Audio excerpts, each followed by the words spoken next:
Bom, o nosso segundo autor, que nós discutimos na sala de aula, vocês leram, é o alemão, professor alemão, Klaus Bergmann, que publicou o texto, importante texto, A História da Reflexão Didática.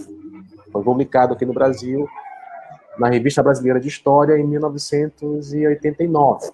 Né?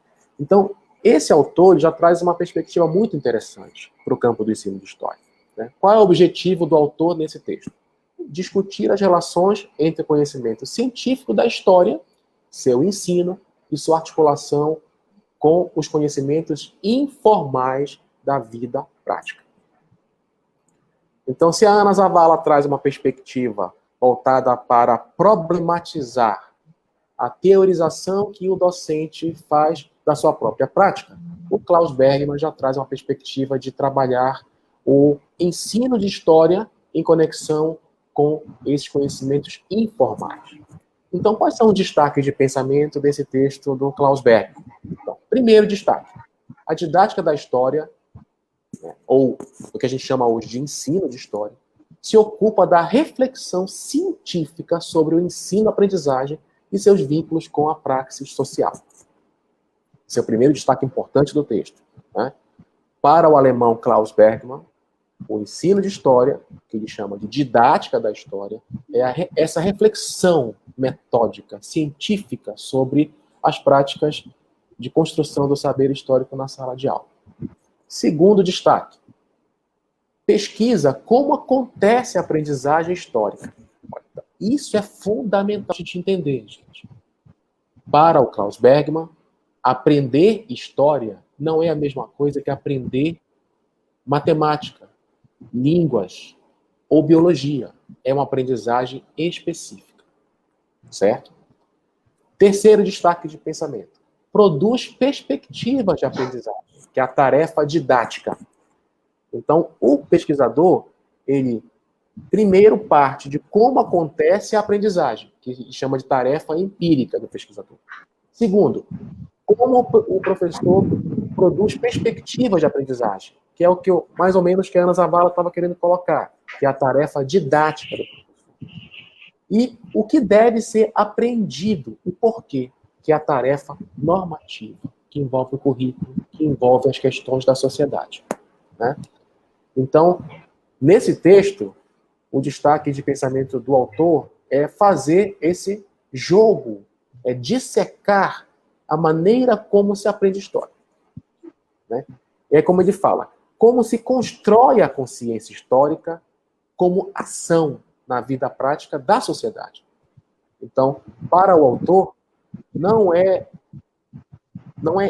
interessante a gente pensar o ensino de história somente como absorção de conteúdos da historiografia ou da sociedade, mas é fazer a relação do que se aprende na sala de aula com a praxis social, enquanto cidadão, enquanto cidadã. Ok? Professor Francivaldo? Eu gostaria de apontar uma questão, reforçar uma questão central, que eu, pelo menos, eu consegui abstrair da leitura, é que essa reflexão de que, se por um lado, nós precisamos compreender, né, esse universo da escola, essa experiência docente, né, analisando, né, uma carga de conceitos que media essas relações, mas que também nós precisamos vê-la do ponto de vista, né, do espaço e dos agentes que as constroem. Nós não podemos fazer isso de qualquer maneira. Né? Eu acho que o Bergmann nos aponta o seguinte: a atuação do professor, ela não é feita de qualquer jeito. Não se ensina história de qualquer jeito. Né?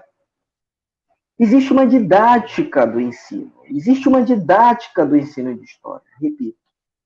Né? E isso precisa ser observado.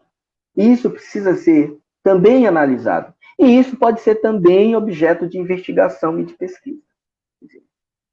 O professor, ele não atua de qualquer maneira. e ele não atua como os outros atuam, né? Quer dizer, algo disso chama a atenção de que o professor de história é diferente dos outros professores das outras disciplinas. E é verdade, é isso mesmo.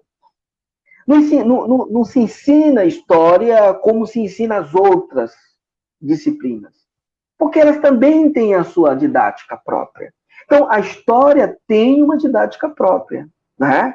O professor, para ensinar história, ele vai atuar, né, dentro dessa didática da disciplina.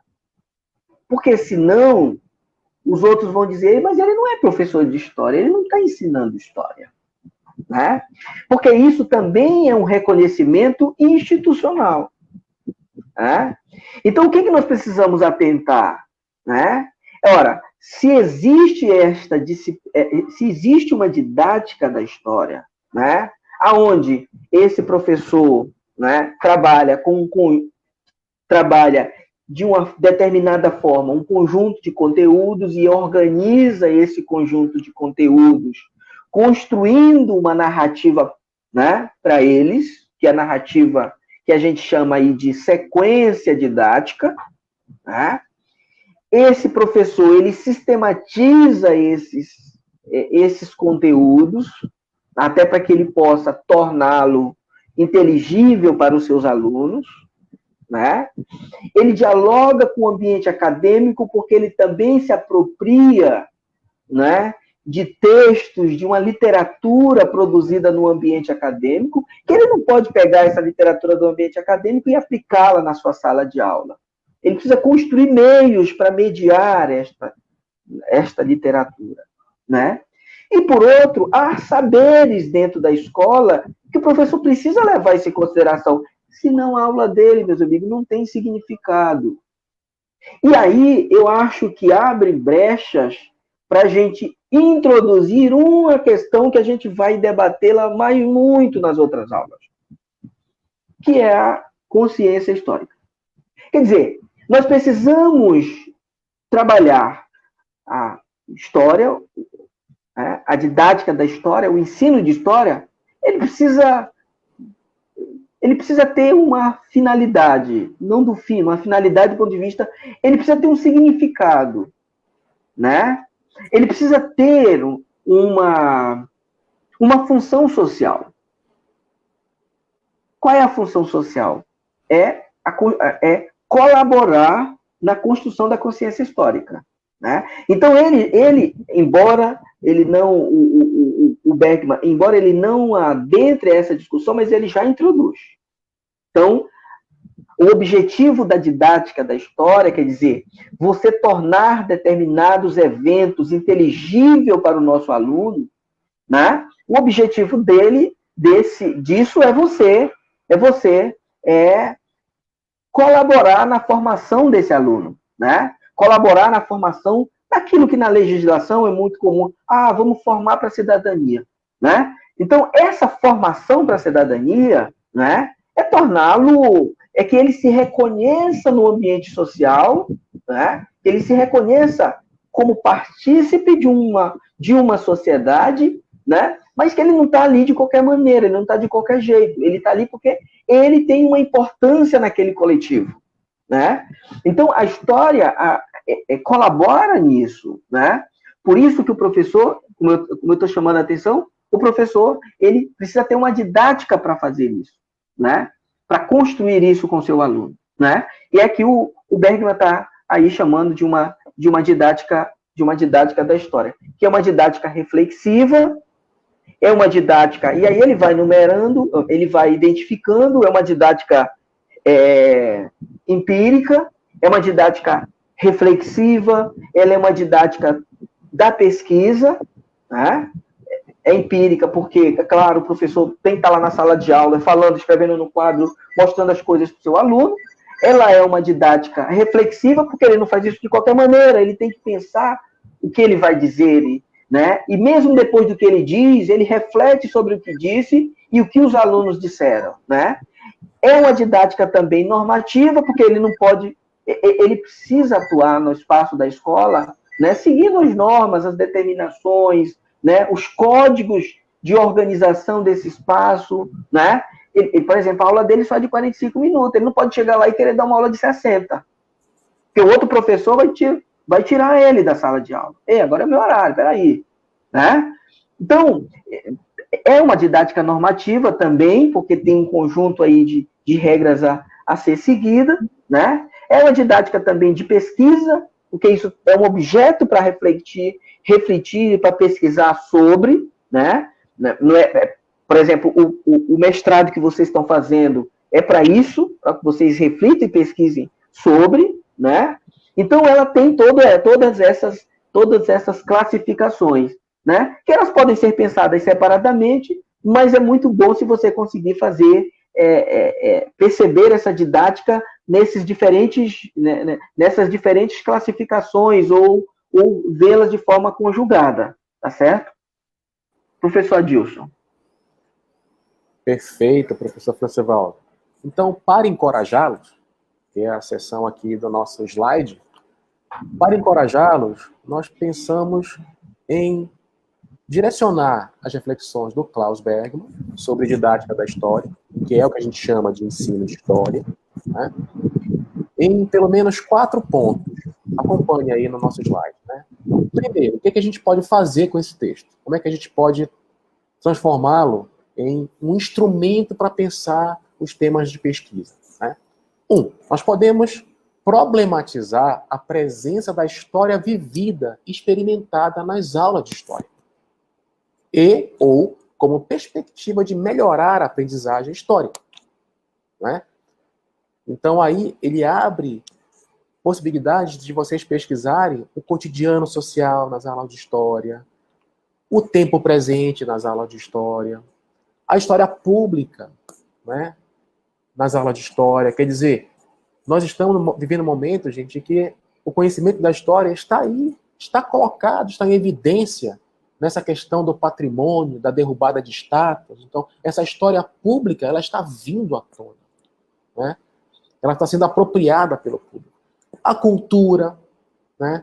Quer dizer, como o conhecimento da história dialoga com a cultura na sala de aula, como o conhecimento da história está nos mass media, que são os meios de comunicação de massa, entre eles a internet. Né? Então, esse é o primeiro encorajamento que o texto faz. Né? O segundo, vocês podem também, a partir do texto, interrelacionar o ensino de história com o não vivido e o não experimentado de imediato. Quer dizer, os campos da memória, né? Então, por exemplo, você tem experiências, né, que os alunos trazem, né, da memória do bairro, da comunidade. Pode trabalhar com patrimônio, né? Aliás, uma parte importante desse mestrado aqui tem se concentrado no patrimônio, né? Pode trabalhar com os meios de comunicação de massa, como que o conhecimento da história é representado, é utilizado, qual é o seus significados nesse mass media, né? A televisão, a internet, o rádio, os blogs, os vlogs, né? A discussão mais pública, né? Sobre o conhecimento da história nas manifestações sociais, antirracistas, antifascistas, a derrubada de estátuas. Então, nós estamos no momento em que essa pandemia ela promoveu o conhecimento da história. Né? Terceiro apontamento para encorajá-los a problematizar, né, a partir do texto, é construir estratégias didáticas de subjetivação da história-ciência. Né? Quer dizer, você tem o alunado que entra em contato com uma história mais oriunda da historiografia, porque isso está no currículo, mas ele subjetiva isso, ele dá sentido a esse conteúdo. Então, isso também pode ser um problema de pesquisa. Pode gerar um objeto de estudo. Né? 4. Estabelece um campo interdisciplinar específico. Né? Isso é fundamental, gente. O campo do ensino de história, ele é diferente do campo da história científica ou historiografia. Por quê? Porque nós dialogamos com áreas de pensamento diferenciadas, específicas. A psicologia da aprendizagem, a pedagogia, a filosofia da educação, as ciências sociais, né? Então, ele também traz esse campo interdisciplinar que você pode tentar problematizar nas aulas de história. Como é que os professores estão organizando esses planos de ensino? Né? Será que eles não estão fazendo essas conexões com a psicologia da aprendizagem, com a filosofia da educação, né? Com a pedagogia? Então, nós temos apontamentos muito interessantes que esse texto faz. A gente vai deixar para aprofundar no nosso encontro interativo, na discussão. Ok? Professor Francisco? Eu acho que já foi bem encaminhado. Eu só queria incluir aí nesses ambientes de reflexão, né, que a gente está chamando de para encorajá-lo, né, e é para encorajar mesmo, né, no sentido de ir fazer, né. A experiência docente, ela é muito importante para ser também refletida, né. Materiais didáticos, currículo, quer dizer, tem um conjunto de temáticas, de propostas para o universo desse ensino de história, né? Eu acho que nós precisamos, desde já, começarmos a ir delimitando qual a questão que a gente vai desenvolver nas pesquisas, o que a gente vai pesquisar, o que a gente vai propor, né? Porque isso vai, inclusive, nos ajudar a nos orientar até na própria leitura dos textos, né?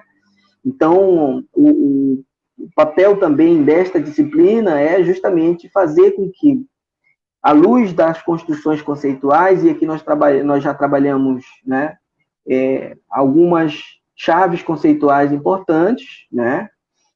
À luz dessas questões conceituais, nós possamos pensar a nossa proposta de pesquisa, tá certo? E, consequentemente, ir debatendo até nas nossas aulas essas propostas para que elas possam ir amadurecendo e, consequentemente, a gente possa já fazer aí as escolhas, né, dos referenciais teóricos que a gente vai privilegiar, digamos assim, na nossa pesquisa.